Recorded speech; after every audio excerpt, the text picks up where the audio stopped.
नमस्कार, good morning, सुप्रभात। आप देख रहे हैं न्यूज वर्ल्ड। मैं हूं आपके साथ सानिसा और आइए आज के इस खास बुलेटिन की शुरुआत करेंगे सबसे पहले, जहां पर बता दें कि पहले चरण के लिए आज वोटिंग का दिन है। एमपी की 6 लोकसभा सीटों पर वोटर्स आज मतदान करेंगे और इन सीटों पर क्या समीकरण है, आइए आपको एक एक करके बताते हैं। मंडला लोकसभा में अगर हम बात करें तो मंडला लोकसभा में 8 विधानसभा सीटें हैं, जिनमें शाहपुरा, डिंडौरी, बिछिया, निवास, मंडला, केवलारी, लखनादौन और गोटेगांव शामिल है।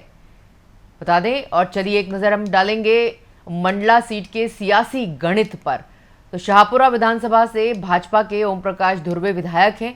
डिंडौरी से कांग्रेस के ओंकार सिंह मरकाम विधायक हैं। बता दें कि बिछिया से कांग्रेस नारायण सिंह पट्टा काबिज हैं और निवास से कांग्रेस के चैन सिंह वरकड़े मैदान में है। मंडला से भाजपा की संपतिया उइके विधायक हैं और केवलारी से कांग्रेस के रजनीश सिंह काबिज हैं। बात करें लखनादौन की तो लखनादौन से कांग्रेस के योगेंद्र सिंह बाबा काबिज हैं और गोटेगांव से भाजपा के महेंद्र नागेश विधायक हैं। ये बात कि हम मंडला सीट की कर रहे हैं। अगर हम बात करें अब तक की लोकसभा की तो बताएंगे आपको कि मंडला लोकसभा सीट का राजनीतिक इतिहास अगर हम पीछे नजर डालें तो 1952 में कांग्रेस के मंगरू सिंह उइके सांसद बने थे। 1962 में सेठ गोविंद दास कांग्रेस के, जिन्होंने 1957 में मंगरू सिंह उइके, 1962 में मंगरू सिंह उइके और 1957 में भी मंगरू सिंह उइके और 71 तक मंगरू सिंह उइके का नाम काबिज रहा। 1977 में श्यामलाल धुर्वे जनता पार्टी के आए। 1980 में छोटेलाल सोनू जो कांग्रेस से आए। 1984 की बात की जाए तो मोहन लाल झिकराम कांग्रेस पार्टी से काबिज हुए और 1989 की बात करें तो मोहन लाल झिकराम भी पुनः वापसी उन्होंने की और 1991 की बात करें तो उन्होंने अपना कद बनाए रखा। मोहनलाल झिकराम, जिसके बाद फग्गन सिंह कुलस्ते 1996 में आए भारतीय जनता पार्टी के कैंडिडेट और उसके बाद 1998 में फग्गन सिंह कुलस्ते पुनः काबिज रहे।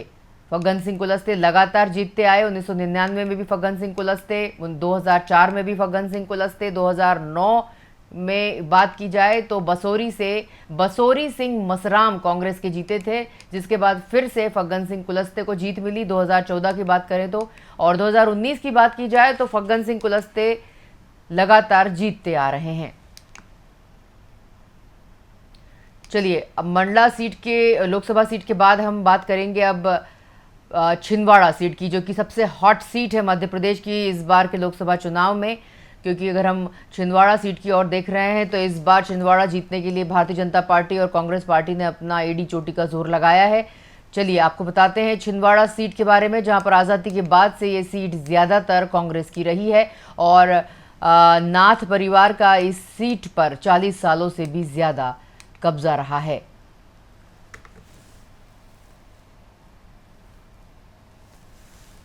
और हम आपको बता रहे हैं छिंदवाड़ा सीट की जानकारी। आपकी टीवी स्क्रीन पर अभी मंडला सीट की जानकारी में हमने आपको दी। फग्गन सिंह कुलस्ते बीजेपी से और ओमकार सिंह मरकाम कांग्रेस से इस बार प्रत्याशी हैं और आज मंडला लोकसभा सीट पर मतदान होना है। बता दें आपको सुबह 7 बजे से मतदान शुरू हो जाएगा और जो सियासी समीकरण है आपकी टीवी स्क्रीन पर। बता दें मंडला सीट में फग्गन सिंह कुलस्ते के सामने कांग्रेस के ओमकार मरकाम। आपको बता रहे हैं इस बार छिंदवाड़ा सीट सबसे ज्यादा हॉट सीट है। 40 सालों से इससे भी ज्यादा कब्जा सुंदरलाल पटवानी के बाद 1996 में के उपचुनाव में कमलनाथ को उन्होंने हराया था और 1971 और 1977 में कांग्रेस के गार्गी शंकर रामकृष्ण सांसद बने थे। बता दें 1980, 1984, 1989, 1991 में कांग्रेस के कमलनाथ सांसद बने थे और 1996 में अलका नाथ कांग्रेस के टिकट पर सांसद बनी थी।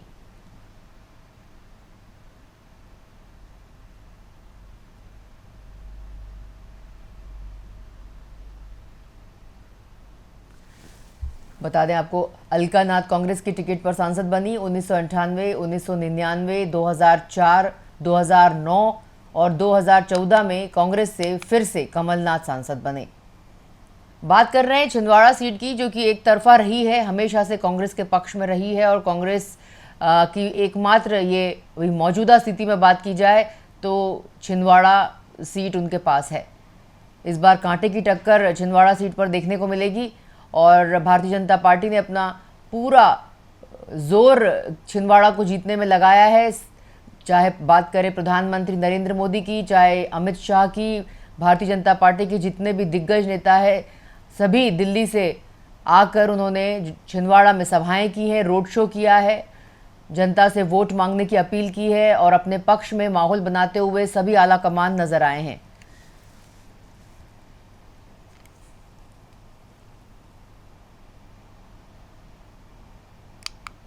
कांग्रेस से कमलनाथ सांसद बने 2009-2014 में और 2019 में कांग्रेस से नकुलनाथ सांसद बने हैं। बता दें उनके बेटे 2019 में कांग्रेस से सांसद बने। इस बार भी वे प्रत्याशी हैं छिंदवाड़ा लोकसभा, जहां पर 7 विधानसभा सीटें आती हैं और 2023 में विधानसभा चुनाव में सभी सातों कांग्रेस की जीती जिताई सीट्स रही। इस बार छिंदवाड़ा सीट के लिए बिल्कुल अलग मौका है क्योंकि कमलनाथ रात दिन छिंदवाड़ा में ही कैंप कर रहे हैं और कमलनाथ ने बेटे नकुलनाथ के लिए प्रचार प्रसार किया हुआ है।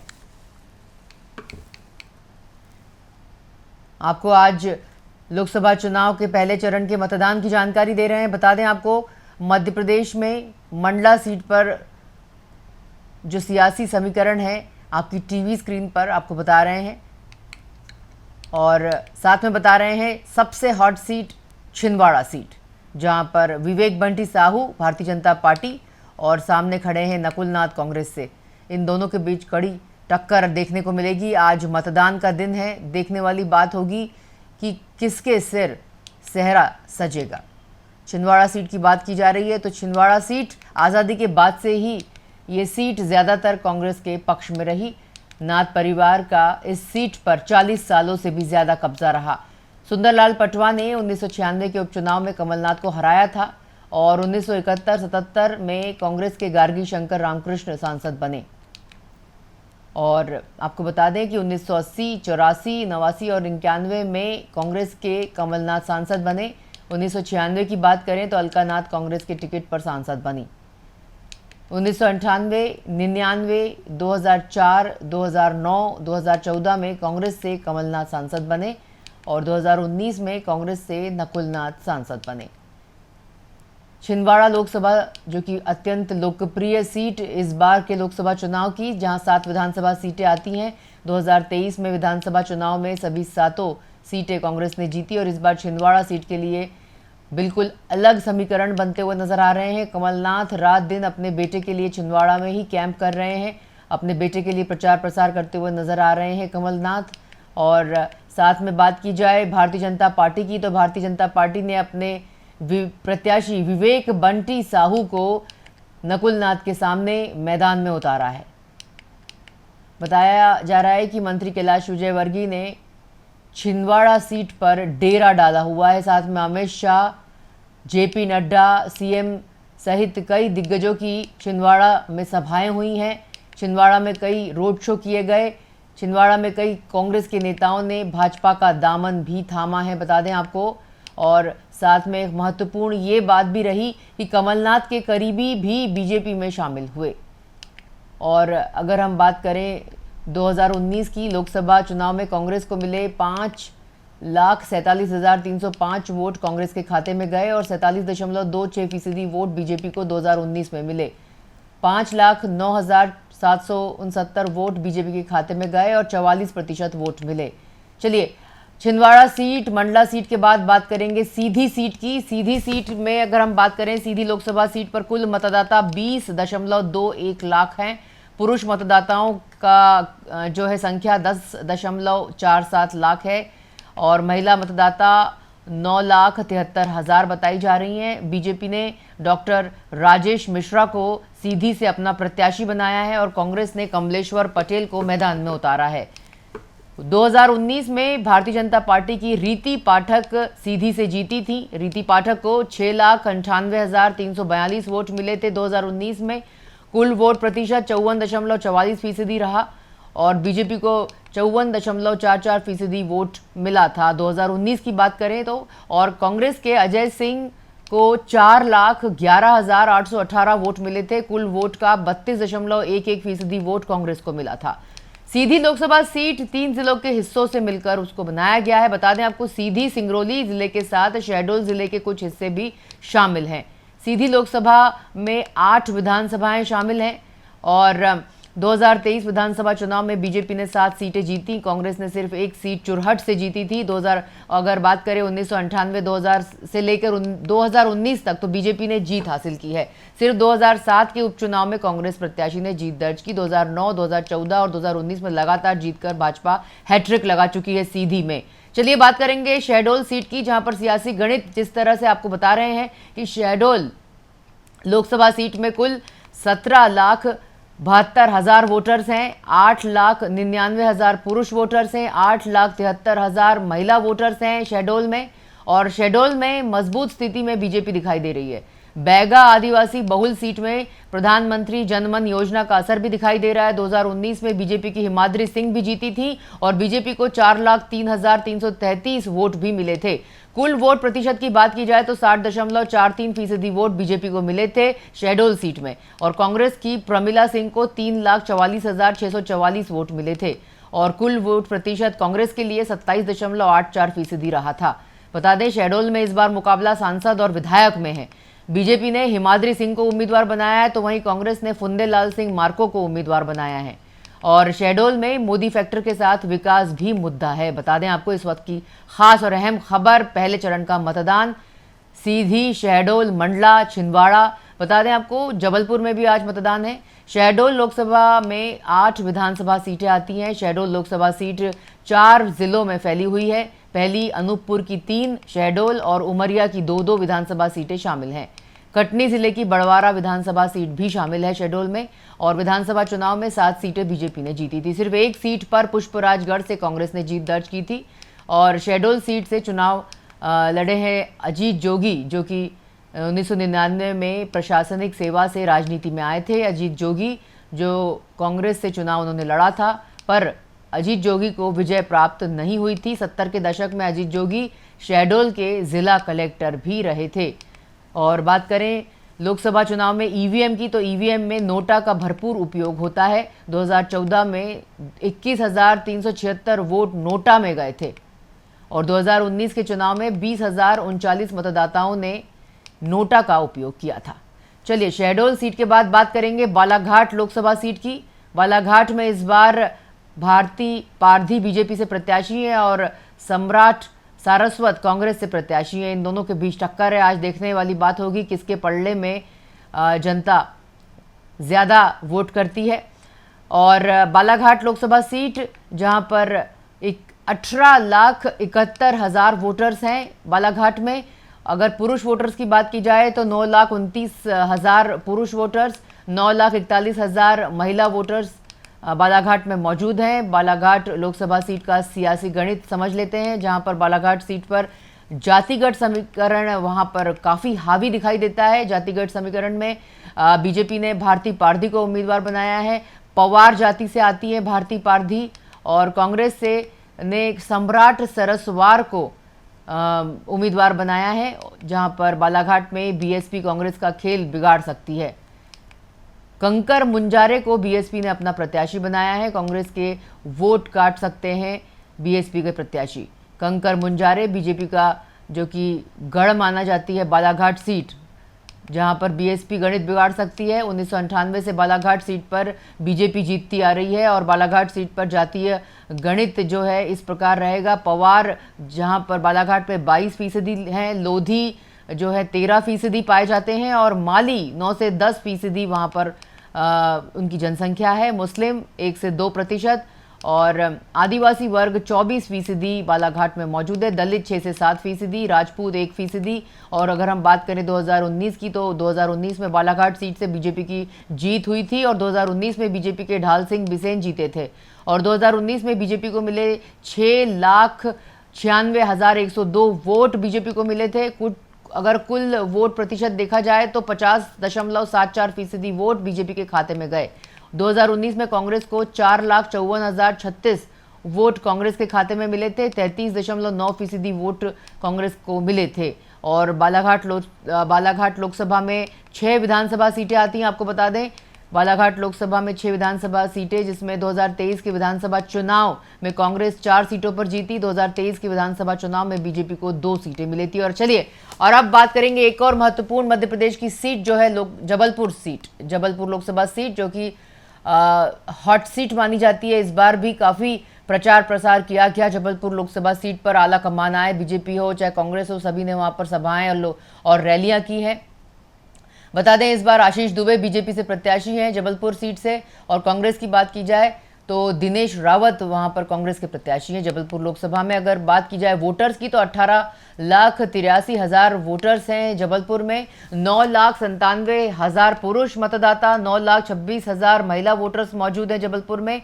बीजेपी का मजबूत गढ़ माना जाता है जबलपुर को। बीजेपी ने आशीष दुबे को अपना उम्मीदवार बनाया है, तो कांग्रेस ने दिनेश यादव को अपना प्रत्याशी बनाया है। 27 सालों से अगर बात की जाए तो कांग्रेस जबलपुर सीट पर जीत दर्ज नहीं कर पाई है। और 2019 लोकसभा चुनाव में बीजेपी के राकेश सिंह जीते थे। राकेश सिंह को 8,26,455 वोट मिले थे। बीजेपी को कुल वोट प्रतिशत अगर बात की जाए 65.41% वोट बीजेपी को मिले थे। और कांग्रेस के विवेक तनखा को 3,71,710 वोट 2019 में मिले थे। कांग्रेस को कुल वोट प्रतिशत 29.42% वोट उनके खाते में गया। 2019 में बीजेपी को 4.54 लाख वोटों के अंतर से जीत मिली थी। 2019 की बात कर रहे हैं। और 2023 की विधानसभा चुनाव की बात करें तो जबलपुर में भगवा लहराया गया। जिले की 8 सीटों में से 7 पर बीजेपी ने जीत दर्ज की थी, 1 में कांग्रेस को जीत मिली थी। जबलपुर में विकास एक खास मुद्दा हमेशा से रहा है। शहर में अराजक यातायात व्यवस्था से बड़ा वर्ग नाराज रहा है। तो ग्रामीण क्षेत्रों में सरकारी योजनाओं की प्रशंसा और अयोध्या में श्री राम मंदिर के निर्माण को लेकर प्रसन्नता, किसान सरकारी योजनाओं के लाभ से खुश दिखाई दे रहे हैं।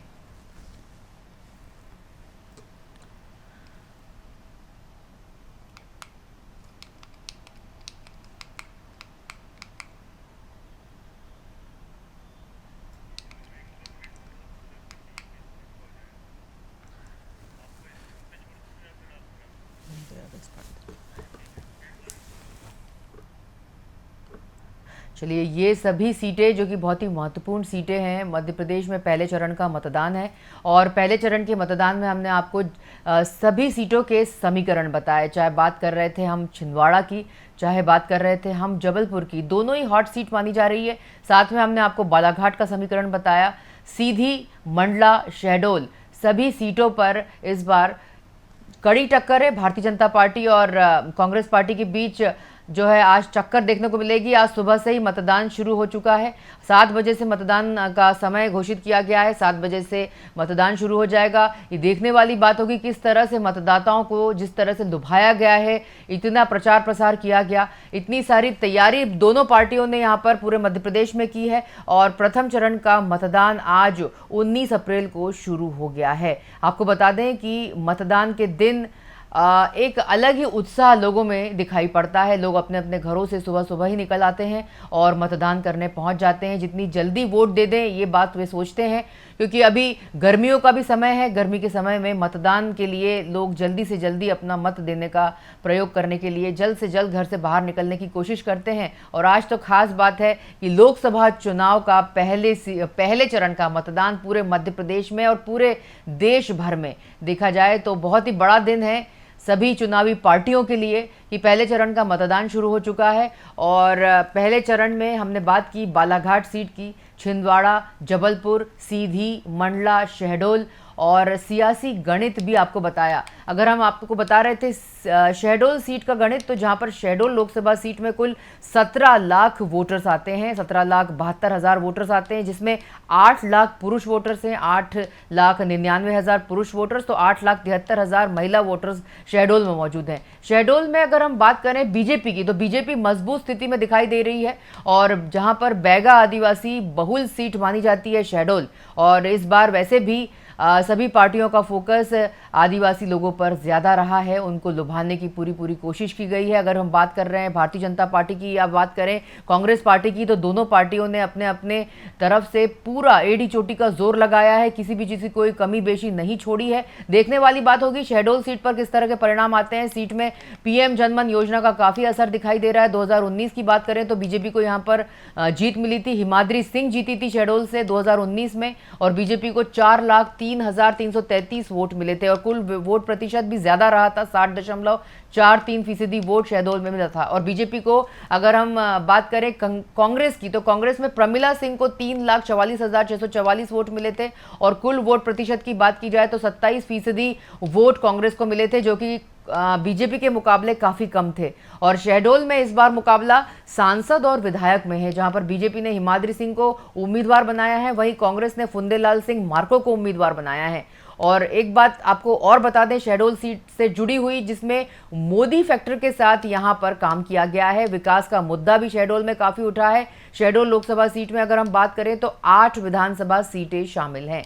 शहडोल एक बहुत ही लोकप्रिय सीट, और जहां पर 4 जिलों में ये सीट फैली हुई है। अनूपपुर की 3 सीटें, शहडोल और उमरिया की 2-2 विधानसभा सीटें इसमें शामिल है। कटनी जिले की बडवारा विधानसभा सीट भी शहडोल में शामिल है और विधानसभा चुनाव में 7 सीटें बीजेपी ने जीती हैं। सिर्फ एक ही सीट पर पुष्पराजगढ़ की बात कर रहे हैं तो कांग्रेस के खाते में है, और शहडोल सीट से जो जीत दर्ज हुई है बड़े मेगा स्वरूप में, वो बीजेपी को मिली है। जहां पर अजीत जोगी ने 1999 में चुनाव लड़ा था, वे एक प्रशासनिक सेवा में प्रशासनिक अधिकारी के रूप में उन्होंने काम किया, फिर बाद में वे राजनीति में आए, पर उन्हें जीत प्राप्त नहीं हुई थी। और अगर हम बात करें 70 के दशक की, तो 70 के दशक में अजीत जोगी ने शहडोल के जिला कलेक्टर के रूप में भी काम किया था, और उस समय लोकसभा चुनाव में ईवीएम में नोटा का भरपूर उपयोग हुआ करता था। और 2014 की बात करें तो 21,376 वोट नोटा में गए थे, शहडोल सीट की बात कर रहे हैं। और 2019 के चुनाव में 20,039 मतदाताओं ने